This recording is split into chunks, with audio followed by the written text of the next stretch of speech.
Bruce Toussaint, Europe 1 matin. Europe 1, 8h36. Et voici la revue de presse sur Europe 1 avec Natacha Polony. Bonjour Bruce, bonjour Julie Bonjour. et bonjour à tous. Aujourd'hui en une de vos journaux, on s'indigne. Les Échos, nouvelle escalade dans le scandale de la viande. Le Nouvel Observateur, la vérité sur ce que vous mangez. On s'indigne quand on mange, on s'indigne quand on roule. Le Parisien aujourd'hui en France, nouveau radar, impossible d'y échapper. Et puis on s'indigne devant l'impuissance. Le Figaro, Hollande pris de court par l'explosion du chômage. Et puis bien sûr, l'indigné le plus célèbre de France, Stéphane Hessel. Et oui, Santo Subito. Alors ce n'est pas le successeur de Jean-Paul II qui a mérité ce matin ce cri des foules, c'est justement lui, le héros d'une époque qui s'en trouve si peu, Stéphane Hessel. Le Monde, mort d'un humaniste, et Libération, avec cette immense photo noir et blanc d'un visage qui nous est devenu familier et ces deux mots, injuste. Dans Libé, c'est carrément un cahier spécial, 32 pages, je vous le dis, Santo Subito. La gauche a son icône moderne. Alors comme les voix dissonantes sont toujours les plus intéressantes, on ira lire sur les 32 pages le seul texte qui ne soit pas totalement hagiographique. Quelques lignes de Ronny Broman, ancien président de Médecins sans frontières, qui dit tout le respect qu'il avait pour cette immense figure, mais qui ose critiquer, je cite, la façon dont il envisageait le rapport de chacun avec le monde comme marqué de droits auquel il fallait impérativement accéder. Il y avait quelque chose de trop facile, une vision du monde qui revenait à partager celui-ci en deux, les victimes et les oppresseurs. Ou qu'il conduisit par exemple, lui, le normalien nourri de littérature classique, à soutenir les désobéisseurs, ces instituteurs qui estiment que faire apprendre par cœur des textes aux enfants est fasciste. Mais bon, toute résistance est bonne du moment qu'elle s'autoproclame résistance. Mais souvent, un homme devenu symbole est dépassé par ce qu'il incarne. Et les 32 pages de Libération nous montrent surtout à quel point nous avons besoin de héros d'épopée, de grandes figures. Mais la dernière épopée qui nous reste, c'est la résistance, et ses représentants se font bien rares malheureusement. Il y a l'adieu de Stéphane Hessel et le revoir de Benoît XVI. Bah oui, alors évidemment, il a été un peu éclipsé, Joseph Ratzinger, il est tombé le mauvais jour.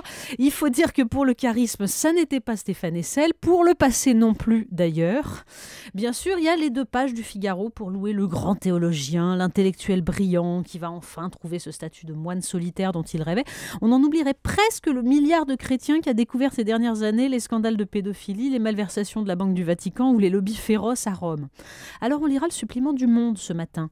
8 pages, c'est moins que 32 pages, mais il y a du contenu. Notamment une interview de Leonardo Boff, chef de file de la théologie de la libération, ce courant catholique actif notamment en Amérique latine et qui estime que libérer les hommes dans la cité de Dieu c'est bien, mais commencer par les libérer sur terre c'est quand même mieux. C'est un courant qui a été éradiqué par le futur Benoît XVI quand il était grand inquisiteur. Leonardo Boff cite l'évangile de Saint Jean. « Si quelqu'un vient vers moi, je ne le renverrai pas ». Une manière de rappeler que par-delà les gloses infinies qu'on va avoir encore pendant quelques jours sur les papabilés, les commentaires sur le pouvoir de la curie, l'Église c'est une institution qui se réclame d'un homme qui a accueilli autour de lui des prostituées, des enfants, des fous et bien évidemment des homosexuels.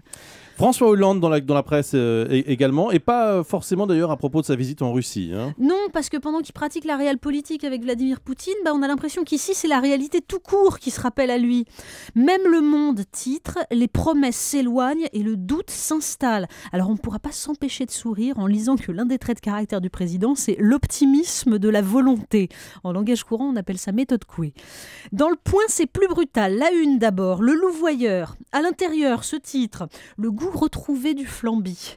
Et une interview du philosophe Marcel Gauchet qui l'achève en fait, mais avec indulgence.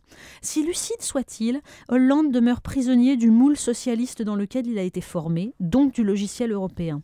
Certes, il a l'intelligence de ses insuffisances, mais pas la force de s'en émanciper. C'est terrible. Et pour une pelletée supplémentaire, Michel Onfray, à qui François Hollande avait cité comme livre marquant Le Petit Prince, avant d'ajouter vaguement Marcuse, commente De Gaulle aimait Chateaubriand, Pompidou la poésie, pourvu qu'elle ait des pieds et soit française, Mitterrand le prêchi-prêcha vichyste de Jean Guiton, Giscard faisait semblant d'aimer Maupassant, Chirac des poètes chinois que son staff avait peut-être inventés, Sarkozy aimait Bigard qui écrivait en vers très libre, le prochain aimera probablement Tintin.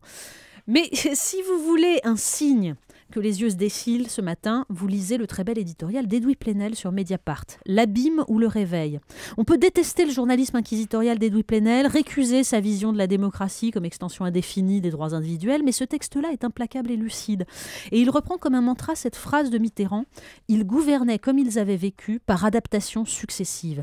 Il se réclame aussi de Marc Bloch et de son analyse de l'étrange défaite de 40 et de ses classes dirigeantes à qui quelque chose a manqué de l'implacable héroïsme de la patrie en danger. Une fois de plus, un retour sur ces temps fondateurs de notre modernité.